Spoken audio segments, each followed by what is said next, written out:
Padahal orang itu sedikit ibadahnya. Tetapi karena adabnya bagus, maka nilai ibadah yang sedikit itu menjadi tinggi. Maka dia berhak untuk mendapatkan kedudukan yang tinggi, derajat yang besar di sisi Allah Subhanahu wa ta'ala.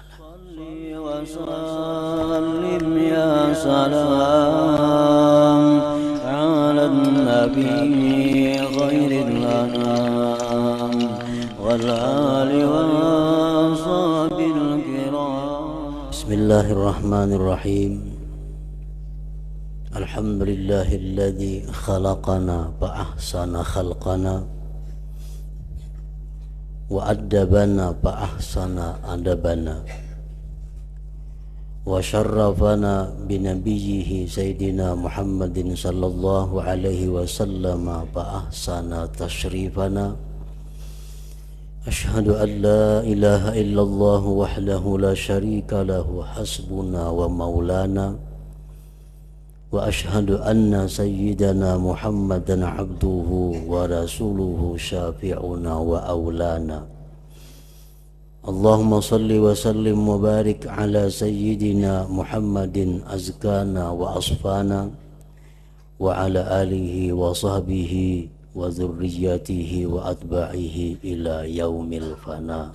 أما بعد. Yang kita hormati dan kita cintai para habaib,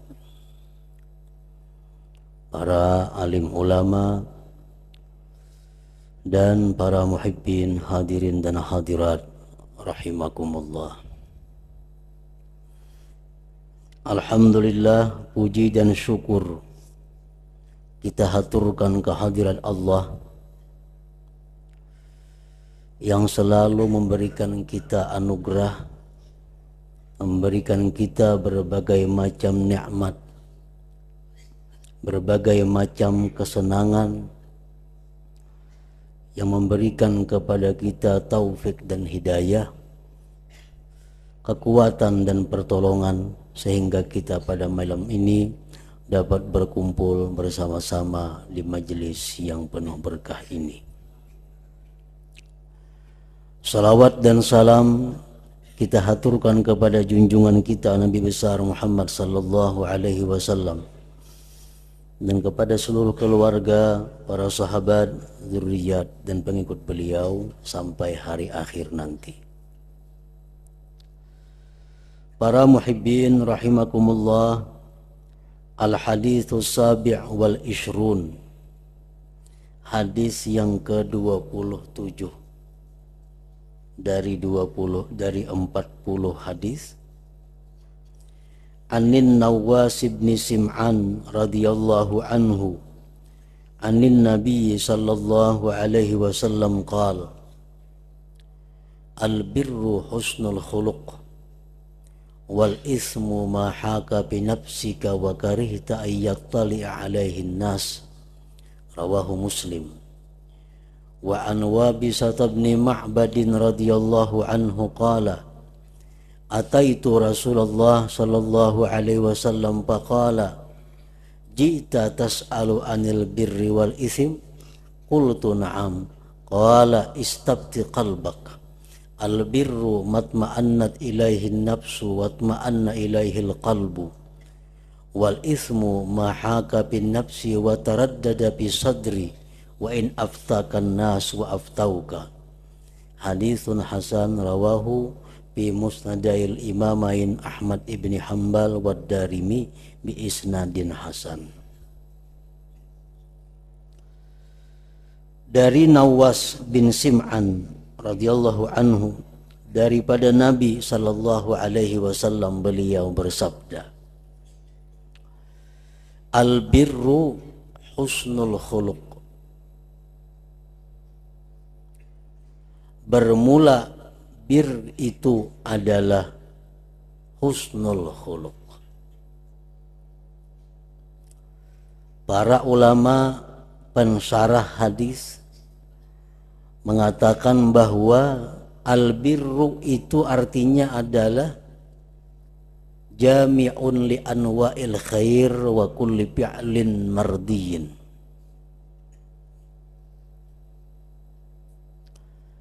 Dinamakan albirru itu mencakupi bagi segala macam kebaikan dan tiap-tiap perilaku yang diridhai.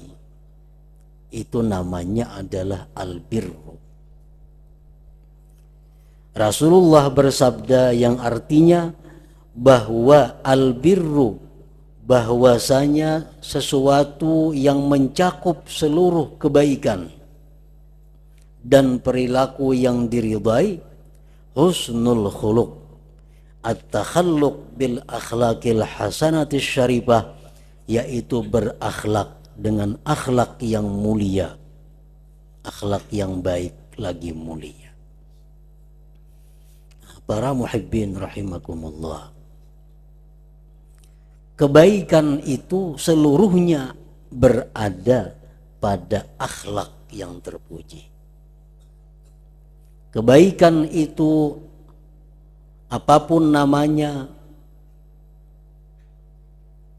terlingkup di dalam perilaku akhlak yang terpuji. Akhlak yang terpuji itu seringkali disebut dengan adab. Adab itu artinya adalah ma yuhmadu min qaulin wa fi'lin, sesuatu yang terpuji daripada perkataan dan perbuatan.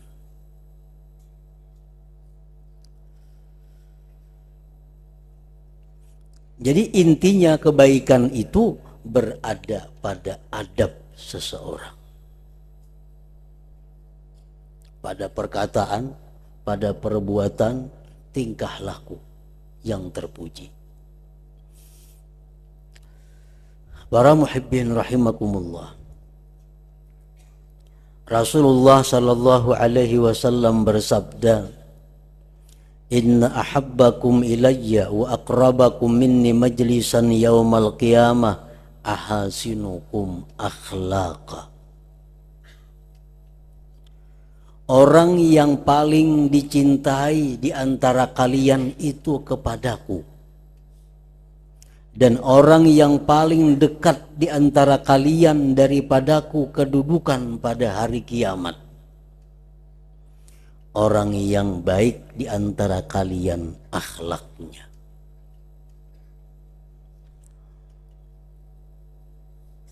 Makin baik akhlak seseorang, makin tinggi adab seseorang, maka dia makin dicintai Rasulullah, dan di akhirat makin dekat kedudukannya dengan Rasulullah sallallahu alaihi wasallam. Rasulullah sallallahu alaihi wasallam bersabda lagi, innal abda la yablughu bi husni khuluqihi azimat darajatil akhirah wa syarafal manazil wa innahu la dha'ifun bil ibadah. Seseorang hamba itu mencapai dengan sebab baik akhlaknya, dengan sebab adabnya, dia mencapai kedudukan, kebesaran derajat di akhirat dan kemuliaan tempat. Padahal orang itu, kata Rasulullah, lemah ibadahnya. Padahal orang itu sedikit ibadahnya. Tetapi karena adabnya bagus, maka nilai ibadah yang sedikit itu menjadi tinggi. Maka dia berhak untuk mendapatkan kedudukan yang tinggi, derajat yang besar di sisi Allah Subhanahu wa ta'ala.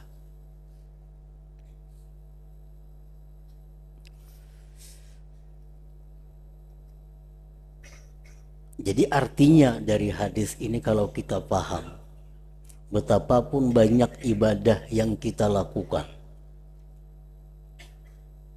tetapi kalau kita jahat akhlak, buruk akhlak, maka dia akan mendapatkan tempat yang hina di sisi Allah Subhanahu wa ta'ala. Sembahyang banyak, tapi sembahyangnya kada beradab. Sembahyangnya kada beradab dengan Allah. Nah, sembahyang ini menjadi kecil nilainya. Sembahyang 2 rakaat tapi penuh dengan adab, maka sembahyang 2 rakaat itu sangat besar nilainya di sisi Allah Subhanahu wa Ta'ala. Nah, makanya Rasul tadi mengatakan bahwa kebaikan itu seluruhnya dilingkupi oleh kebaikan akhlak seseorang. Kebaikan akhlak sama dengan artinya adab.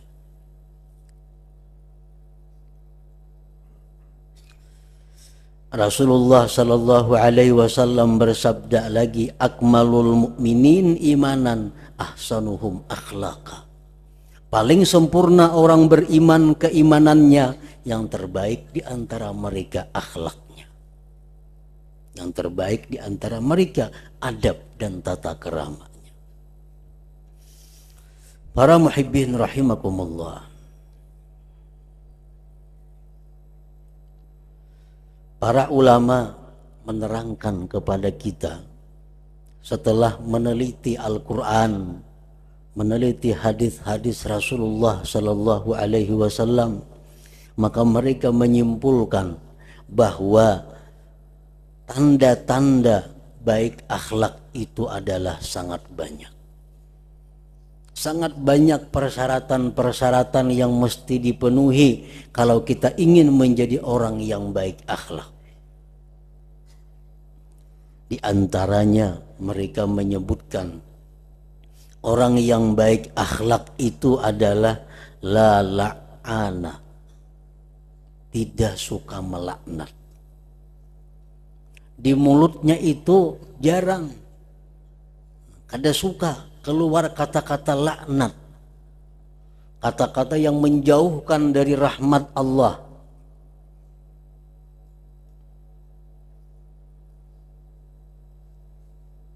Ini tandanya tidak suka melaknat. Contohnya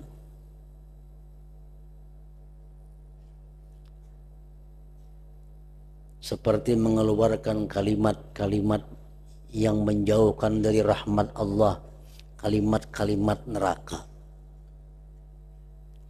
Neraka itu, nah ini suka melaknat. Jahannam itu orang, nah ini suka melaknat.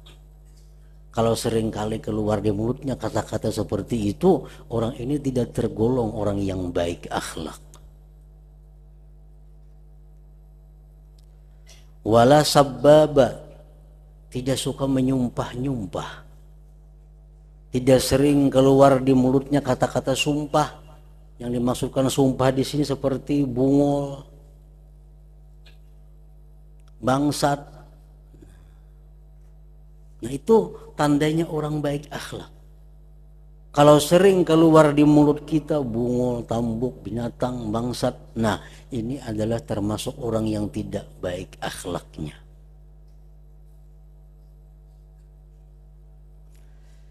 Wala nammama, dan tidak suka mengadu domba.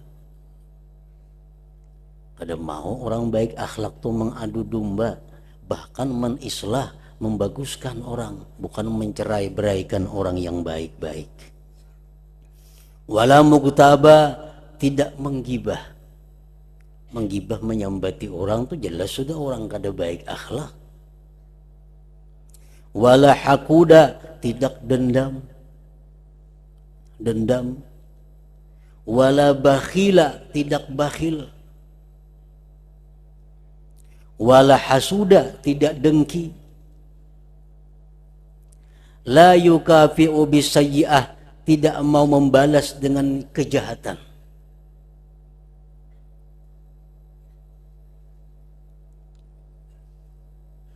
Misalnya orang berbuat baik kepada dirinya, tentu akan dibalas baik. Tapi kalau orang berbuat jahat kepada dirinya, dia tidak akan membalas kejahatan itu. Nah ini tingkatan yang tinggi di antara tanda-tanda baik akhlak. La yaqta'u man qata'ah, tidak memutuskan hubungan kepada orang yang memutuskannya. Yuhibbu li akhihi ma yuhibbu li nafsihi, cinta untuk saudaranya sesuatu yang dia cinta untuk dirinya. Kalau aku kepingin aku senang, kalau aku kepingin bahagia, aku pun kepingin juga orang lain bahagia. Kalau aku kepingin untung, aku pun kepingin orang lain untung. Nah, ini alamat orang itu adalah baik akhlak. Para muhibbin rahimakumullah, baiknya akhlak itu, adab seseorang itu ada 3 tingkatan.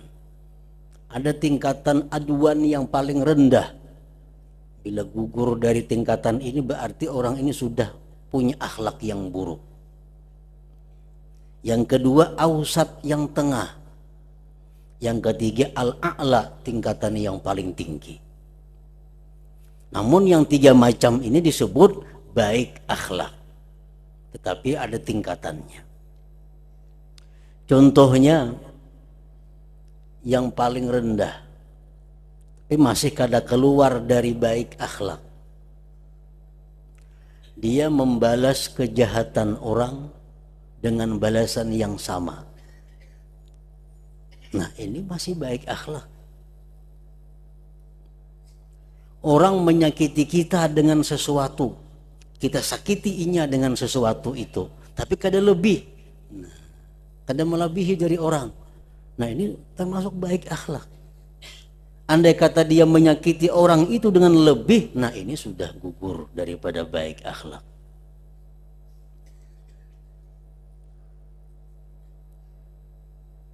Dahulu kita hendak berhutang lawan inya, kata dihutanginya. Kata dihutanginya, kita hendak berhutang lawan inya.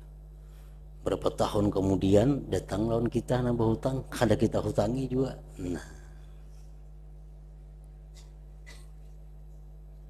itu masih baik akhlak. Tapi kalau keluar di mulutnya kata-kata yang macam-macam, nah itu sudah gugur daripada baik akhlak. Datang nak berhutang lawan kita. Dulu kita nak berhutang kada dihutanginya. Datang lawan kita, aku kada mau hutangi, yang pembahari kada mau hutangi aku. Nah, macam-macam keluar di mulutnya kalimat-kalimat yang kada nyaman. Ini gugur daripada baik akhlak. Kalau sekedar kada menghutangi titik, itu masih dalam golongan baik akhlak, walaupun yang paling rendah tingkatannya. Yang kedua ausat. Nah, ini tengah. Tengah ini contohnya adalah seperti tahammulul adza, menyandang sesuatu yang sakit tanpa membalas. Disakiti orang, disandangnya aja, kada dibalasnya. Bagaimanapun orang menyakiti, baik dengan lisan, baik dengan tulisan, baik dengan macam-macam orang menyakiti inya diam, ada dibalasnya. Nah, ini tengah. Yang tertinggi adalah orang yang berbuat jahat kepadanya, dibalasnya dengan sesuatu kebaikan. Nah, ini yang paling tinggi, seperti yang dicontohkan oleh Rasulullah Sallallahu Alaihi Wasallam dan para aulia tokoh-tokoh yang lainnya. Orang-orang kafir, orang-orang jahat berbuat jahat kepada Rasulullah, tapi Nabi tidak membalas. Bahkan beliau mendoakan, Allahumma ghfir li qaumi fa innahum la ya'lamun. Ampuni kaumku ya Allah yang menyakiti aku karena mereka tidak tahu. Karena mereka tidak tahu. Imam Hasan putra Sayyidina Ali karramallahu wajhah, beliau berada di kota Madinah. Datang seorang laki-laki yang bernama Asim ibnul Mustalik. Asim ini adalah penganut mazhab Khawarij. Mazhab Khawarij ini mazhab yang benci kepada keluarga Rasul.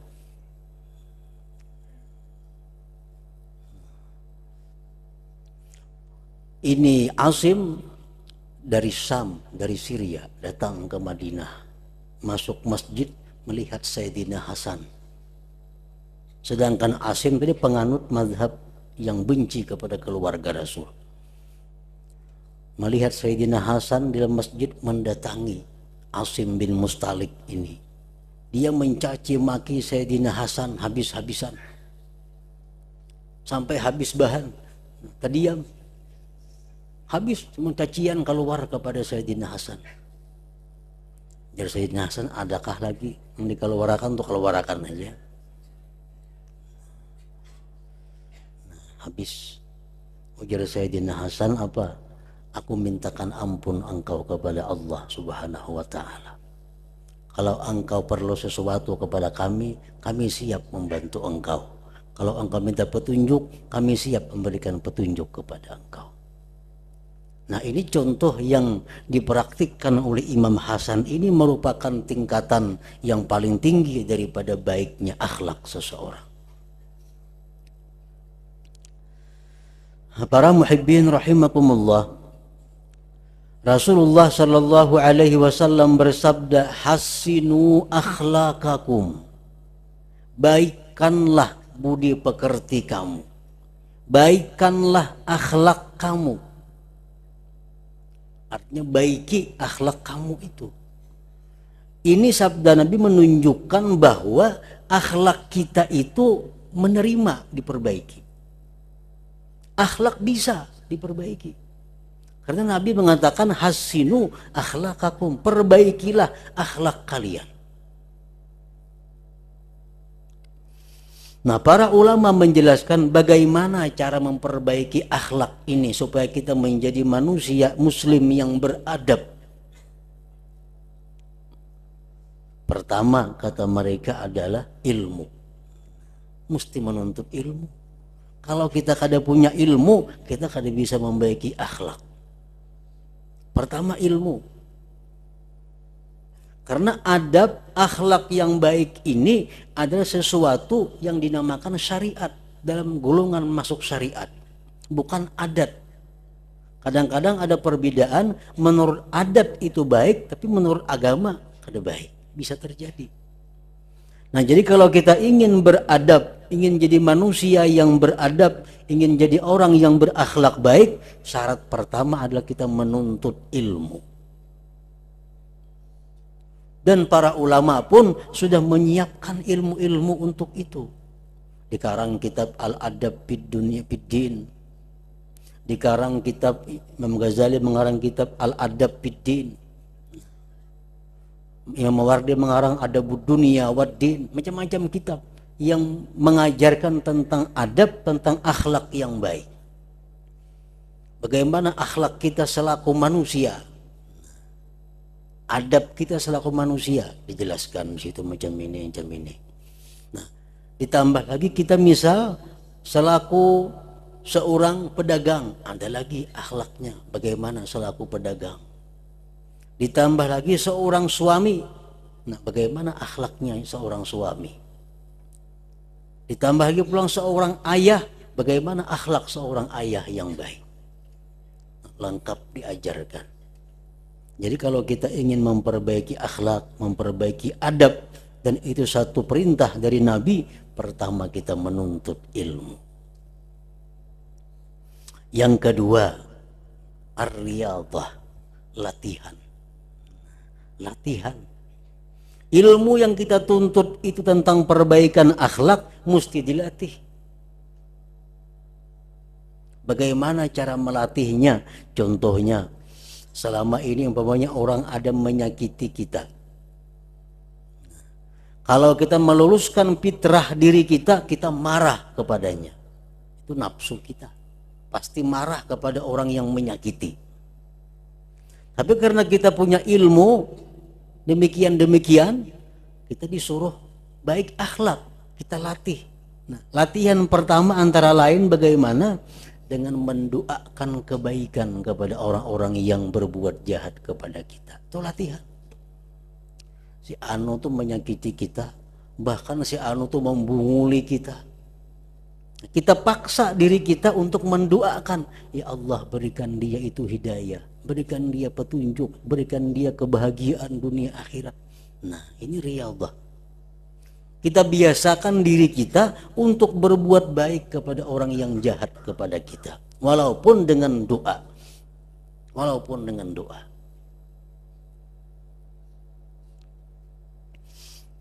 Latihan-latihan itu mesti dialami, mesti dilakukan.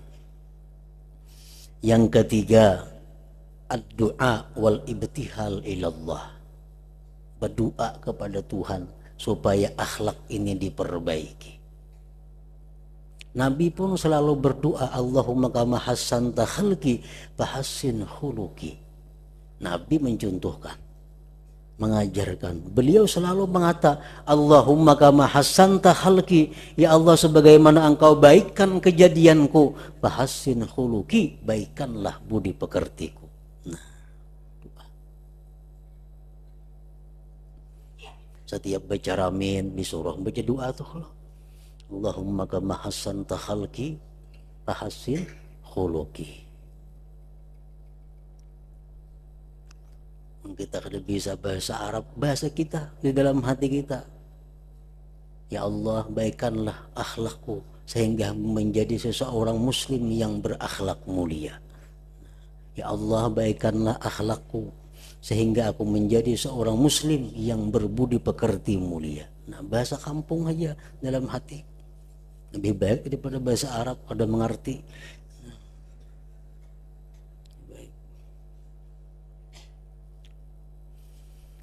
Yang keempat, untuk memperbaiki akhlak ini adalah mukhalatah bidawil akhlakil hasanah, bakawan bagaul lawan orang nang akhlak baik.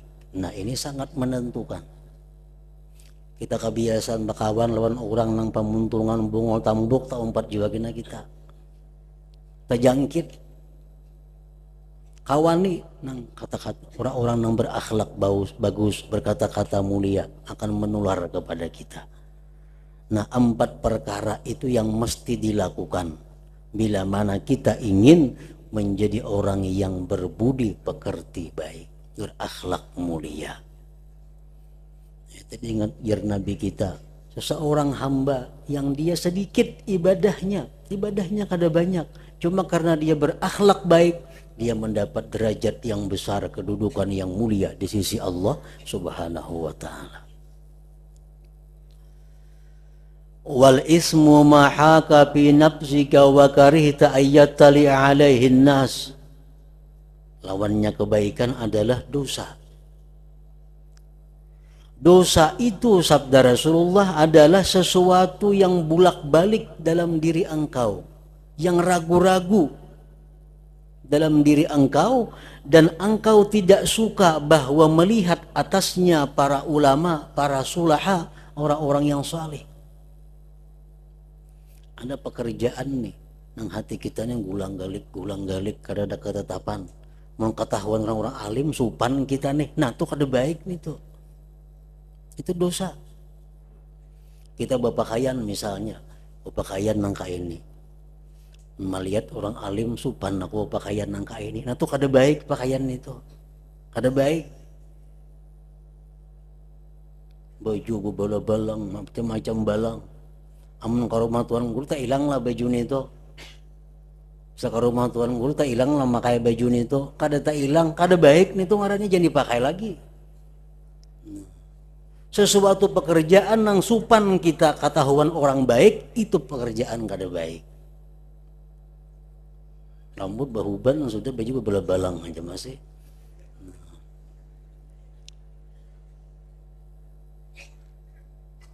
Balang nang kada bagus artinya. Nah, apa tingkah laku, perkataan, pakaian nang anggaran ketahuan orang alim kita nih supan, itu kada baik artinya.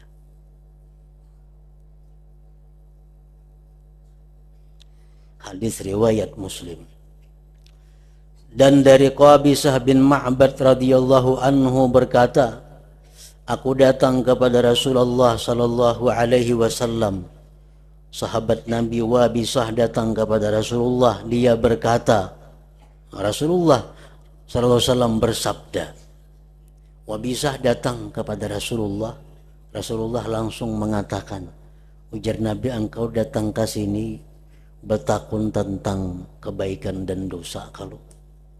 Ujar Wabisah, na'am benar wahai Rasulullah. Rasulullah bersabda, ikam hendak mengetahui itu kebaikan, hendak mengetahui itu kejahatan, istabti qalbak, takuni hati engkau. Minta fatwa kepada hati, Takuni hati ikam tuh. Hati ikam tahu ini kebaikan, ini kejahatan. Albirru matma'annat ilaihin nafsu, kebaikan itu sesuatu yang tentram kepadanya oleh nafsu. Watma'anna ilaihil qalbu, yang tenang dengannya hati. Pekerjaan, perbuatan, apapun yang ngarannya baik itu hati kita tenang.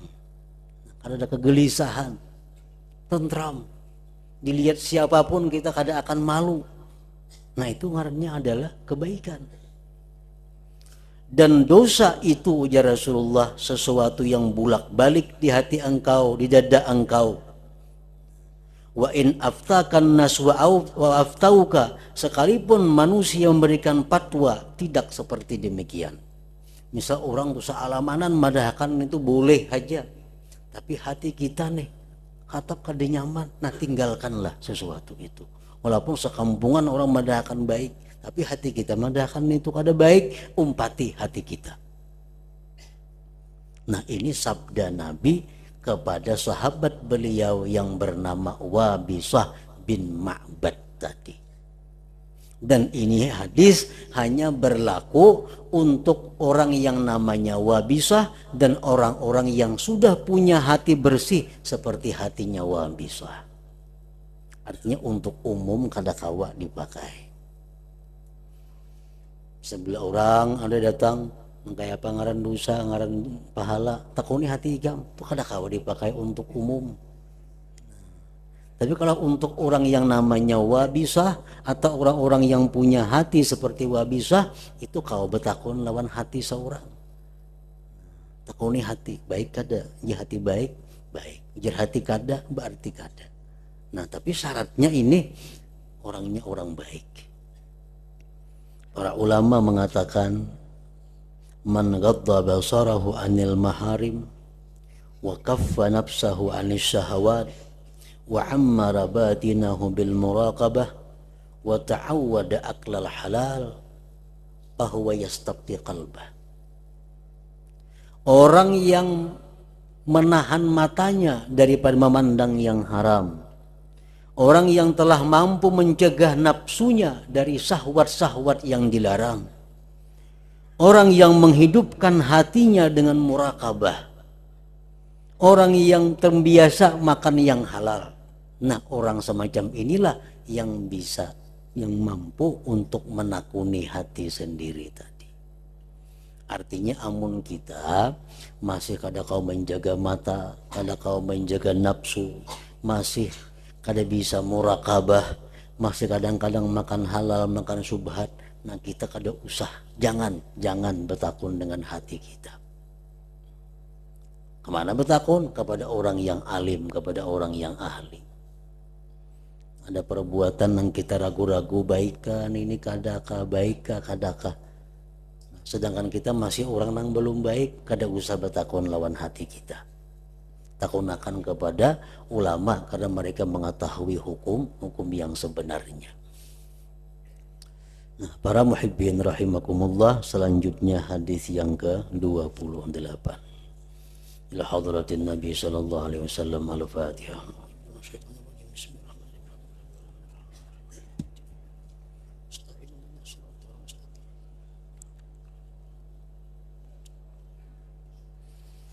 Asyhadu an la ilaha illallah wahdahu la syarika lah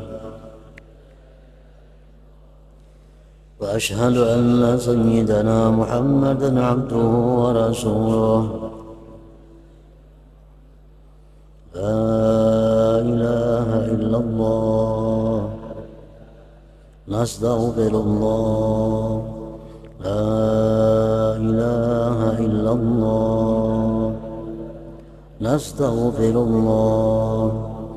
La ilaha illallah nastaghfirullah. La ilaha illallah wa natubu ilallah.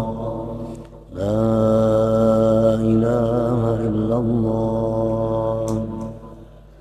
Muhammadur Rasulullah صلى الله عليه وسلم فيا أيها الراجون منه شفاعة صلوا عليه وسلموا تسليما اللهم صل وسلم